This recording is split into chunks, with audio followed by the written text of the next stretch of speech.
Quero dar aqui apenas uma pincelada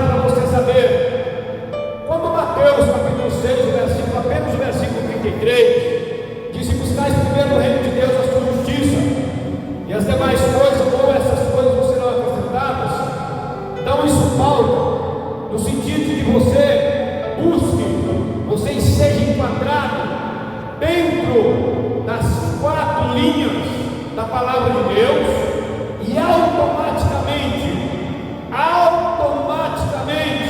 a prosperidade te acompanha. Há alguns ministérios por aí, principalmente ministérios grandes, eles falam que a gente tem que andar, tem que correr atrás da prosperidade. A gente tem que pegar Deus, eu tenho que falar isso aí, pegar Deus e chegar na parede e impor sobre isso. Irmãos, nós não impomos nada sobre Deus, nós apenas obedecemos o Senhor, nós somos servos do Senhor, nós somos dependentes do Senhor em todo tempo, em todo momento, em todo minuto da nossa vida. E a prosperidade, ela nos acompanha. Aonde nós vamos, a prosperidade nos acompanha. Assim, se nós fizermos, buscai o reino de Deus em primeiro lugar. Não corremos atrás de prosperidade, porque a palavra de Deus diz que o ímpio já recebeu a sua bênção aqui, o ímpio já recebeu a sua vitória aqui, o ímpio já recebeu o seu galardão aqui. Então o ímpio já recebeu a sua prosperidade. Só que a prosperidade do ímpio, ela vem e ela vai, mas a prosperidade do justo, ela vem e ela fica. Por quê? Porque ele busca primeiramente a sua salvação, porque é prioridade na vida do crente. E o que é prioridade na vida do crente é a salvação. E assim sendo prioridade, as coisas desse mundo o acompanham em nome de Jesus. O salmista escrevendo, ele disse: o Senhor é meu pastor, nada me faltará. Não tem i, simplesmente disse: nada me faltará. Quando você deleita os teus pensamentos, ou seja, lança no Senhor tudo aquilo que você precisa, não é aquilo que você quer, mas aquilo que você necessita. Quando você lança no Senhor em primeiro lugar, com certeza Deus vai te abençoar, porque o seu coração está voltado à primeira coisa, em primeiro lugar, para o Senhor, para Cristo. Ele é prioridade primordial na tua vida. Então, quando você faz assim, as coisas terrenas, as coisas desse mundo, ela vem para você automaticamente, como vem para mim, como vem para todo ser humano que preserva, busca com sinceridade a palavra do Senhor, a palavra de Deus. Amém? Apenas dando aqui uma prévia, porque eu não prego prosperidade.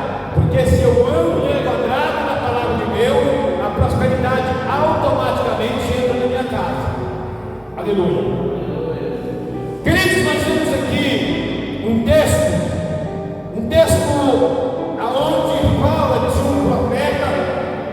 um profeta da tribo de Judá, um profeta das duas tribos do sul, que era a tribo de Judá, porque a tribo do norte, que era a tribo de Israel, composta de 10 tribos, estava em outro cativeiro, ou foi levado a outro cativeiro para a Síria, e aonde era predito, ou seja, aonde profetizava ali, era o profeta Jeremias.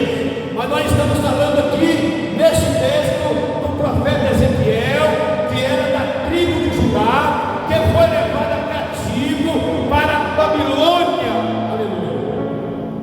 E aqui esse povo da tribo de Judá, que foi levado cativo para a Babilônia, toda a tribo de Judá foi levado cativo para a Babilônia, até mesmo o seu rei. E junto com ele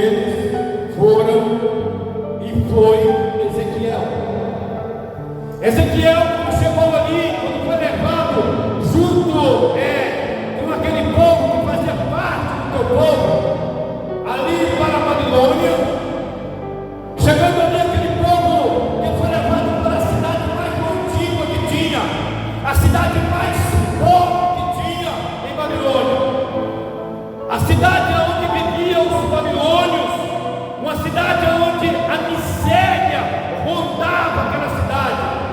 Era um povo doente, era um povo que não tinha nada o que comer, era um povo que era dependente exclusivamente das migalhas do rei Nabucodonosor. Para ali foi levado o povo de Judá, a tribo de Judá para aquele lugar. E juntamente com eles o profeta Ezequiel.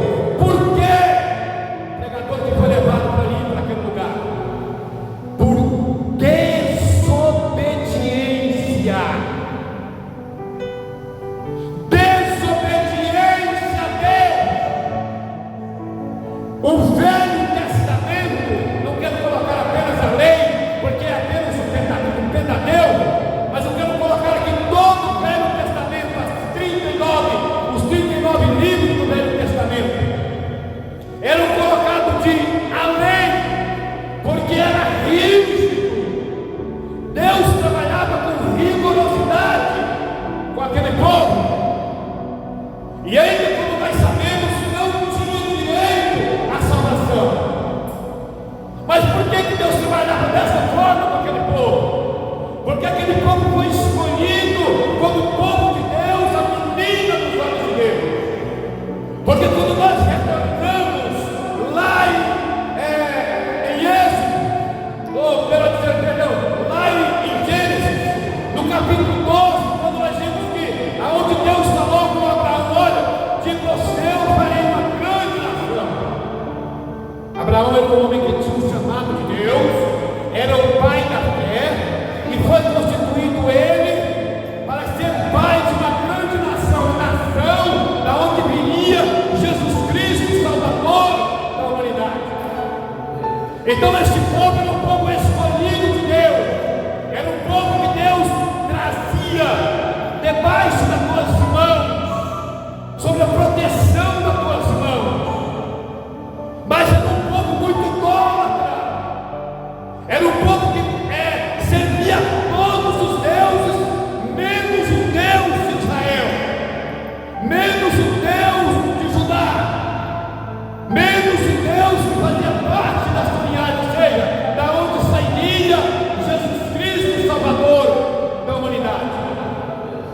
E por esta feita, Deus sempre levava cativo esse povo. Era um povo que sempre vivia debaixo da luz da servidão, porque era um povo desobediente às leis do Senhor. E aqui a palavra do Senhor diz: eu não quero ser sensível, porque o tempo não espera. Mas aqui a palavra do Senhor: o tempo espera sim. Vou colocar aqui no nós, aquilo que eu disse. Bem, o tempo espera sim. Quando nós vamos lá para Eclesiastes, capítulo 3, nós vemos que há tempo para tudo, né? Então, se o tempo é aquele para ministrar a palavra do Senhor, então nós temos que pegar aquele tempo e encaixar aqui, né? Não pegar aqui e encaixar dentro daquele tempo, nem? Então tem que ser dessa forma. Alguns lugares por aí, que tem pessoas que falam assim: olha, o Espírito Santo de Deus deixa de usar o momento que for, o tempo que for, a hora que for. Não é assim que funciona, né? Não é dessa forma que funciona as coisas. Há tempo para tudo debaixo do céu e em cima da terra. Então há tempo para a palavra do Senhor. Nós temos que encaixar essa palavra dentro do tempo. E aqui, queridos, nós temos que Deus, Ele pegou, ou seja, permitiu que fosse levado cativo o povo de Judá para a Babilônia. Para quê? Para mostrar para aquele povo que eles eram dependentes de Deus e que os deuses que eles serviam, que eram vários deuses, não vamos citar aqui, porque eram muitos deuses, tinha Deus para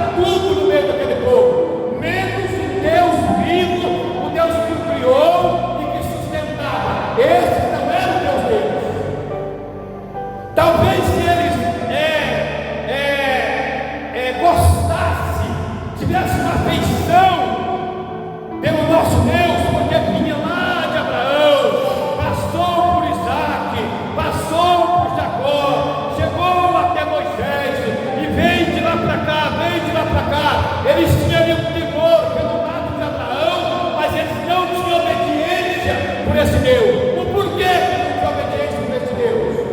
É porque tudo naquela época e também nos dias de hoje tem que ser palpável, porque se não for palpável, não acredita. Mas nós temos que saber que nós vivemos pela fé e não por vista.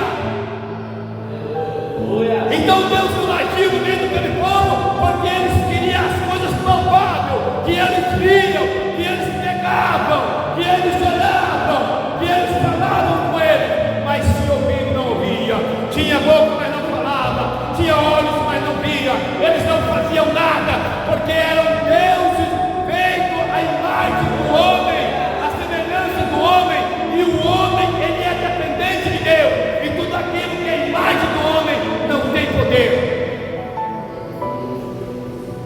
Mas o Deus que tinha poder, eles não serviam, porque o Deus que podia dar, fazer a providência, fazer acontecer as coisas na íntegra, eles não serviam. Por quê? Porque era um Deus invisível. Invisível. Tinha que crer, tinha que confiar. É crer, é confiar. Mas eles não faziam isso. Por isso que devia sempre livrar do jugo da servidão, sempre sendo levado cativo para as tribos vizinhas. E aqui a palavra do Senhor diz que toda a tribo de Judá foi levado cativo para a Babilônia. E ali, queridos, aquela cidade imunda, aquela cidade onde era o fim, já era ali o limite, já era a divisa de nada naquele lugar. Aquele povo já estava embaixo, não tinha mais por onde piorar aquele povo naquele lugar. Aqui o versículo 28 do capítulo 1, queridos, nós temos que ler o contexto de Bíblia, não vamos pegar apenas versículos isolados e pregar. Se pregadores chegar aqui, não sou pastor da igreja, então eu quero me ensinar ele, mas se pastores chegar aqui e ficar pegando versículos isolados, sem contexto, e querer enfiar, perdão da palavra que eu vou dizer, garganta dentro da igreja, seja anátema, ou seja, amaldiçoe, porque por causa de muitos versículos isolados, estão abrindo por aí muitas igrejas falando que Deus está lá. Estão fazendo muito sexo que não são opostos e dizendo que é certo. E eu sou casado com sexo oposto, por cada um dos irmãos, eu tenho certeza que é. É assim que Deus fez. E muitos ficam pegando versículos isolados, sem contexto, e querendo que a gente vive aquilo. Então, quando o versículo 1 do capítulo 2 de Ezequiel fala assim: olha, e disse-me, filho do homem, põe-te em pé e falarei contigo. O contexto desse versículo está no versículo 28 do capítulo 1, onde nós vemos aqui, olha, como o aspecto do anjo que aparece na nuvem, no dia, na chuva. Preste atenção. Assim era o aspecto do resplendor em redor. Ponto final na parte A do versículo. Aqui me dá a entender, nesse texto, que Ezequiel estava em pé, falando com o Senhor, naquele momento, falando com Deus naquele momento, diante da situação que ele estava vivendo, diante da situação que o seu povo estava vivendo. Porque eu falo assim, o seu povo, o povo de Ezequiel, porque ele fazia parte daquele povo, ele olhava para aquele povo e ele não aceitava a idolatria daquele povo.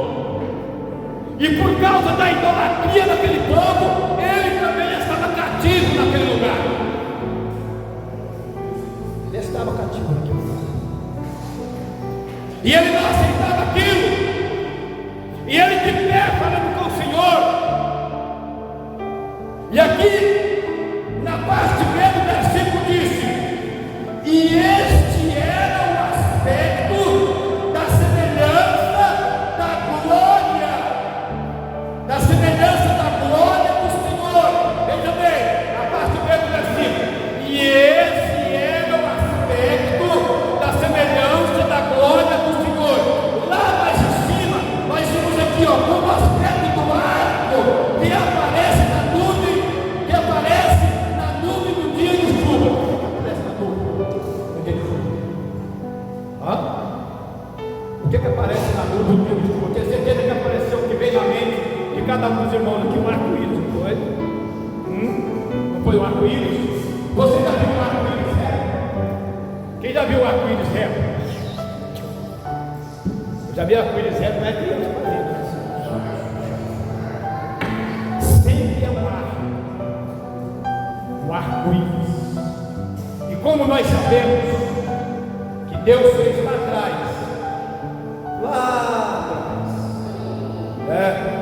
uma aliança com o Senhor, e o símbolo dessa aliança que ele fez com o homem era um arco-íris.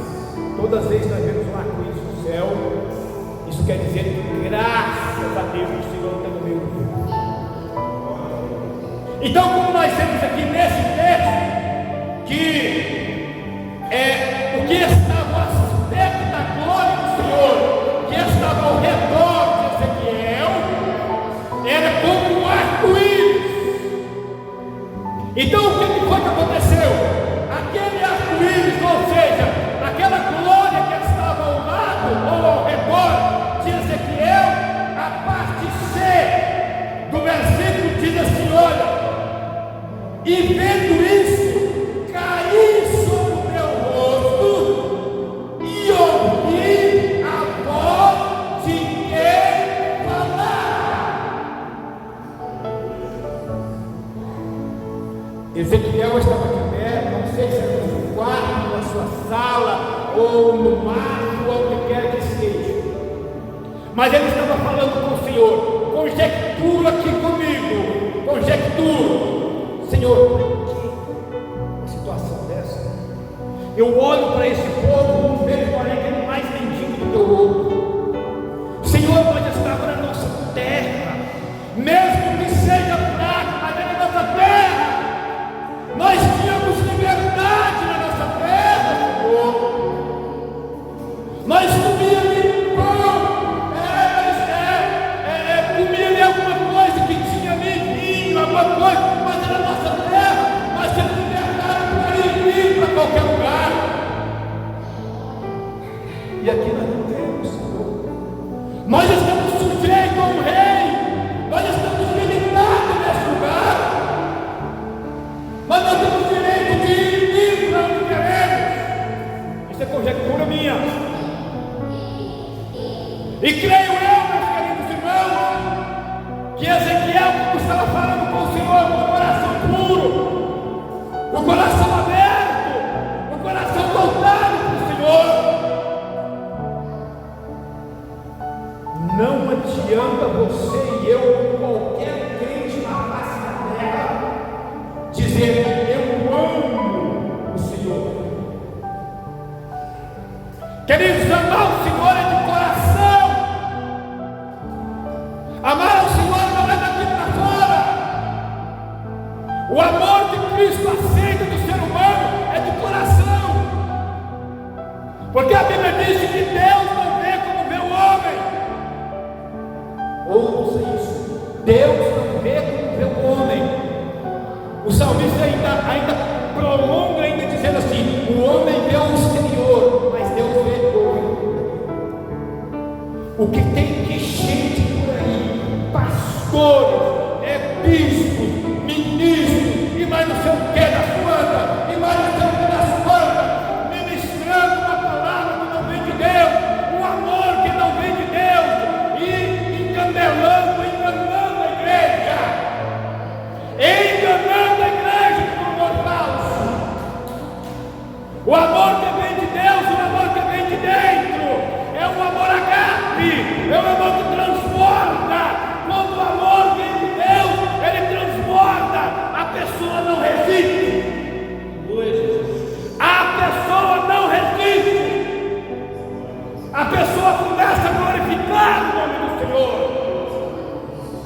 Eu tenho visto por aí, pastores, pregadores em cima de público pregando assim: irmão,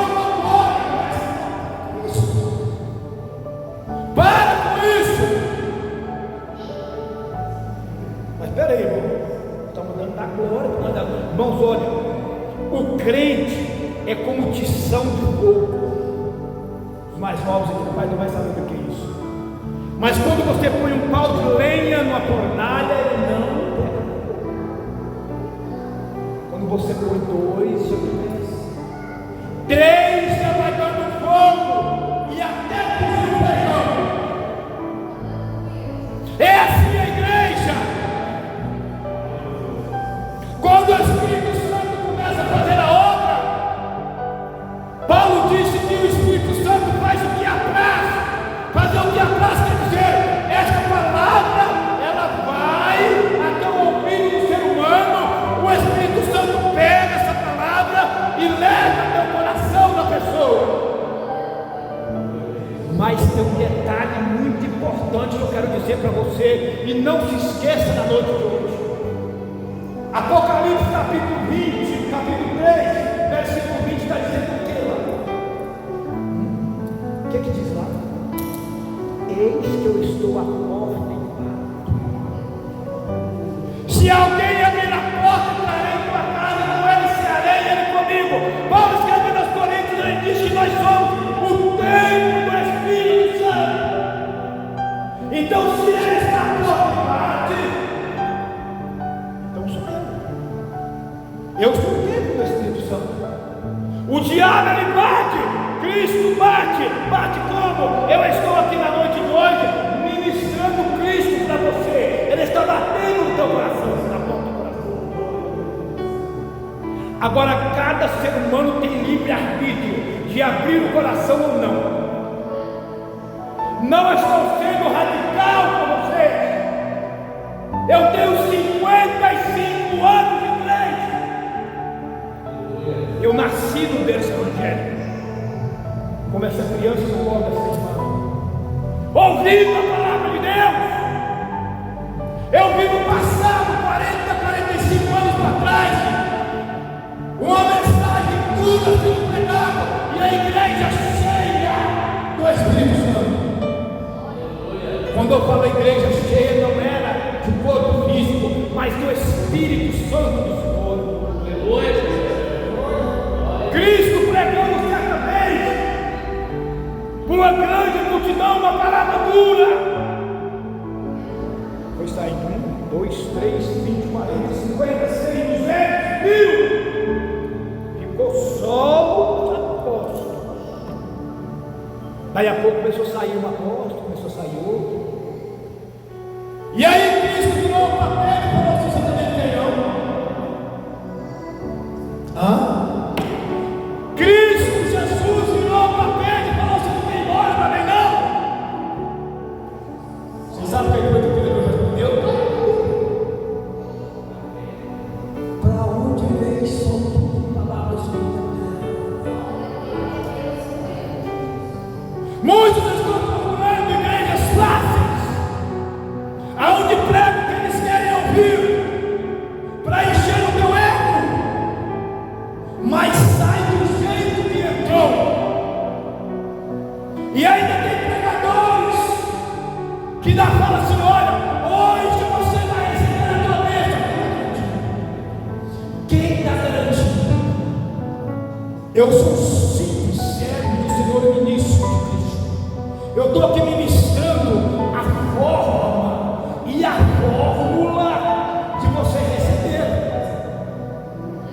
Se você vai receber, não depende de mim, depende de você. Você sabe o que depende de você? Do Velho Testamento para trás, era levado de ano em ano no templo um animal para ser sacrificado pelo pecado da pessoa. Quando Jesus veio, quando Jesus expirou lá na cruz do Calvário, Mateus 27, 51, pode conferir na sua Bíblia. A Bíblia diz que o véu do templo se rasgou de alto a baixo. Quem lê Bíblia estuda vai saber o que é isso. Porque dentro do tabernáculo ou no lugar santo dos santos só entrava o sumo sacerdote junto da arca que ele estava ali. Você já sabe disso, isso é velho. Aí pegava todo o pecado do povo e apresentava a Deus ali, só ele. Era tão sério que os símbolos não importam esse negócio, não tem isso aqui. Se tivesse pecado, morria. Quando Jesus expirou, o véu do templo foi rasgado, acabou. O véu, quer dizer, era aquele véu que separava o lugar santo do lugar santíssimo, aonde estava o povo e aonde estava o sumo sacerdote. Isso quer dizer que cada ser humano que aceita Jesus, ele tem liberdade de ter um contato direto com Deus. Você tem o seu pastor, está aqui.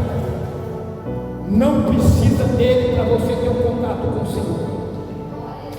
Ele é seu pai espiritual, te direciona a Deus. Agora, como você vai receber? É você. Entra para o teu quarto e fala com o Senhor em secreto, aonde é a tua dor. Ezequiel estava aqui, olha, de pé, falando com o Senhor. E Deus disse para ele: olha, e ele pegou e prostrou aqui, ó, diante da glória do Senhor. E quando ele prostrou diante da glória do Senhor, o que é que quer dizer isso, evangelista David? Foi um ato de humilhação. Tem um monte de pastores e de gentes e de evangelistas, de presbíteros, de armas, não sei mais quem por aí, prostrando em terra com falsidade. Falso! E Deus não responde. Deus responde um coração contrito, um coração aberto, um coração voltado para Ele. Aquele mesmo coração que quando Davi foi acusado de adultério, e Natan chegou para ele: olha, o senhor pecou, rasgou suas vestes e entrou para o seu quarto. Conjectura aqui comigo, porque a teologia ela chega até certo ponto, mas conjectura aqui comigo, aqui que ele deve ter esparrado lá e espatifado no chão e falar do Senhor: eu não sou nada, nada. Eu dependo do Senhor para tudo, até para chegar a rei eu dependi do Senhor. Muitos por aí, queridos, andam se dobrando e dizem que é diante do Senhor, mas é diante de dinheiro, é diante de riquezas. Se chega o deputado gritando aqui, eu não sei para onde esse cara andou, mas pega ele e coloca sentado na cadeira de vida. Eu acabei onde foi consagrado ao Senhor. Pega o cara para lá só porque tem renome, só porque tem status, e coloca aqui. Quando o pregador ele renome está falando dele, que às vezes muita gente gosta dele. Há uns 35 anos atrás eu ouvi ele falando em uma pregação. Ele falou: olha, você está vendo essa cadeira da frente aqui, ó? Está tudo cheio de coronel, de cabo, de sargento. É tudo gente que tem pessoas sobre essa tutela, mas é tudo lá embaixo, está tudo aqui. Eu vi isso. Hoje à noite eu estou pregando. Deixa eu falar. Mas é assim que estraga a igreja. Este lugar é chamado de casa do Senhor, casa de adoração, casa onde se louva, se adora o Senhor.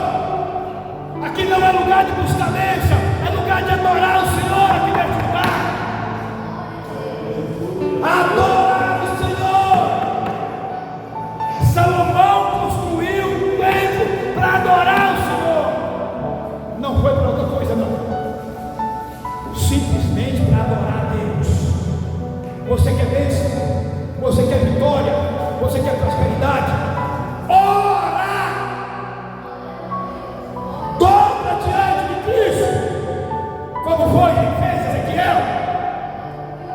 E quando você dobra diante do Senhor, quando você rasga o teu coração diante de Deus. Mas pregador, como é que é rasgar o coração diante de Deus? Tem dois tipos. Tem aquele choro que é emoção. Já viu o choro com emoção?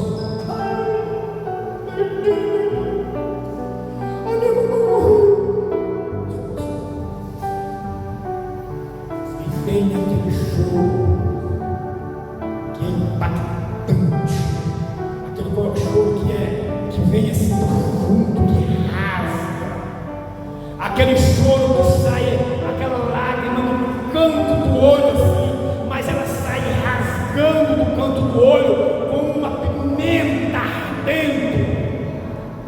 É aquele choro que quando você está com a sua panela de feijão lá no fogo esquecendo dentro da igreja, você esquece dela nesse momento.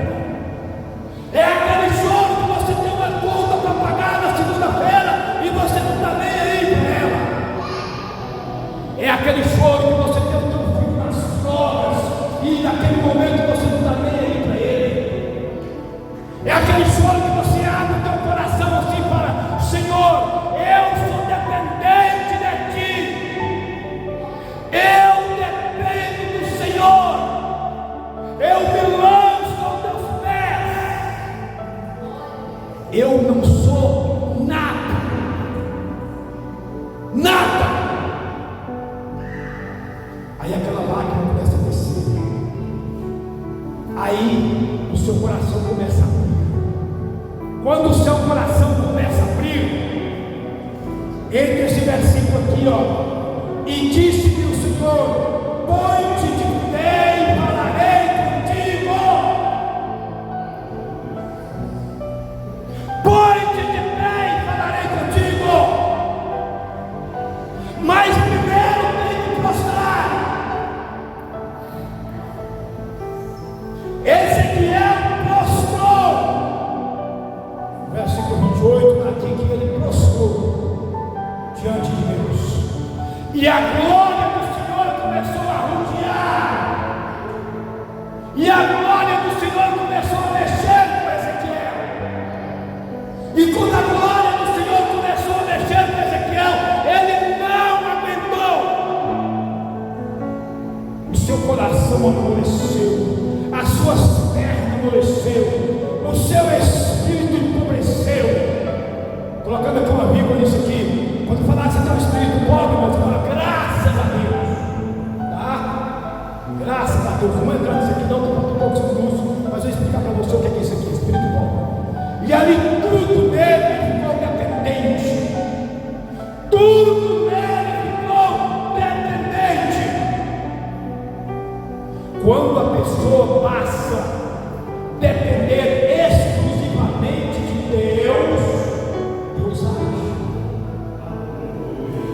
Deus age. O que tem de mãe, pai por aí falando assim: eu te coloco nas mãos do Senhor, a partir de hoje o Senhor toma conta, e está lá com a mão, e está lá com a mão. Senhor, mas ele machuca muito. Vai morrer. Vai morrer. Esse dia eu peguei uma concunhada minha e ela em Deus, eu nunca vi desse jeito. Em Deus, para ela parece que é Deus no céu, o marido dela na terra. Bebe mais do que o Paulo. Eu falei: se você não tirar suas mãos, Deus não vai agir. Deus não age, não trabalha assim. Deus age do jeito dele.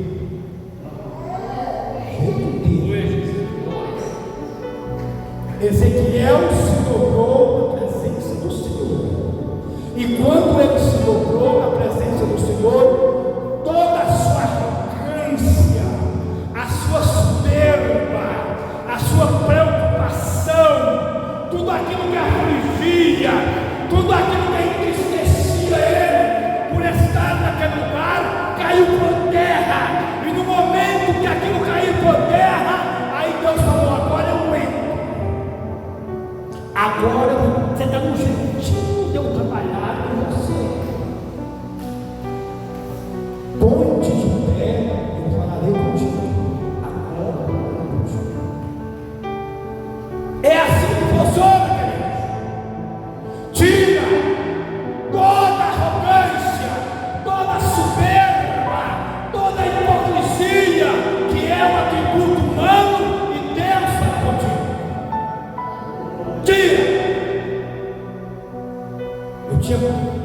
várias coisas para falar sobre esses 3 atributos, mas o horário nós temos que encaixar nele, porque quando a pessoa tira isso, automaticamente Deus trabalha na vida dele. Olha, Deus abençoa, mas moço, não esperava isso aqui, mas gente, olha que bênção, olha que vitória que aconteceu aqui. E a pessoa às vezes nem sabe, mas é Deus agindo. Põe-te em pé, mas para pôr em pé, tem que se curvar. Se não se curvar, não tem como ficar de pé. O de pé que o pastor manda ficar aqui é o de pé humano, é o de pé físico, é o de pé do homem, mas o de pé de Deus é muito diferente. O de pé de Deus é quando Ele quer agir na sua vida, é quando Ele quer agir na sua vida, é quando Ele quer agir na minha vida. Esse é o de pé de Deus. Mas para o de pé de Deus ficar de pé, nós temos que prostrar, e a oração, ela é a chave da vitória, mas a oração sem a fé também não vale. Hebreus 4 diz assim: a fé é o firme fundamento das coisas que se esperam, mas o alicerce das coisas que não se vê. Não se vê, não é palpável, não é assim. É crer, é confiar. Crer, confiar, crer. Como aquela criança na mão daquela mãe, como aquela criança que está ali que confia na mãe. Ela confia, tudo que ela vai fazer na hora da mãe. É assim que funciona. Com Deus é da mesma forma. Confiar. Se você não confiar, não adianta. Eu estou te dando a forma de você receber a tua bênção. Fica de Deus na bolsa. Eu estou te dando um jeito de você receber a tua bênção. A língua desse tamanho. Você viu lá aquele irmão que entrou lá?